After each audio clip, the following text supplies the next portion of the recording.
উন্নত জীবনের স্বপ্ন নিয়ে 2023 সালের অক্টোবরে যুক্তরাষ্ট্রের নিউ ইয়র্কে পাড়ি জমিয়েছিলেন নোয়াখালীর সোনাইমুড়ি উপজেলার যুবক মোহাম্মদ ইউসুফ রাজু। সন্তান সম্ভব স্ত্রীকে দেশে রেখে যাওয়া রাজুর স্বপ্ন ছিল কাগজপত্র হলে স্ত্রী ও 2 সন্তানকে যুক্তরাষ্ট্রে নিয়ে যাবেন। কিন্তু সেই স্বপ্ন পূরণ হওয়ার আগেই প্রাণ গেল দুর্বৃত্তদের গুলিতে। স্থানীয় সময় শনিবার রাত 11:30টার দিকে নিজের কর্মস্থল ব্রুকলিনের একটি রেস্তোরাঁয় দুর্বৃত্তের গুলিতে নিহত হন তিনি। তার মৃত্যুর খবরে পুরো এলাকায় নেমেছে শোকের ছায়া। বাড়িতে স্ত্রী, কন্যা, বাবা মা ও ভাই বোনদের আহাজারিতে ভারী হয়ে উঠেছে আশপাশের পরিবেশ। একই ঘটনায় রাজুর সহকর্মী মোহাম্মদ রাসেল পায়ে গুলিবিদ্ধ হয়ে হাসপাতালে চিকিৎসাধীন রয়েছেন।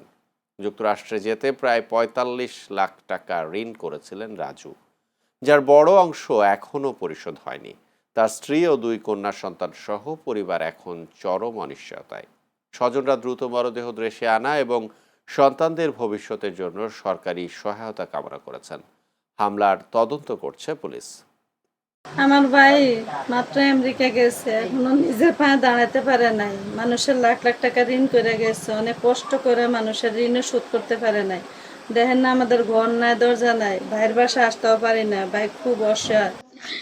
ওরে কি কইতাম বাবা, আমার কালাজান এই তুই অবসরে তোল আমেরিকা গেছে। আমরা 2 বোন, আমরা 2 বোন এতিম হয়ে গেছি।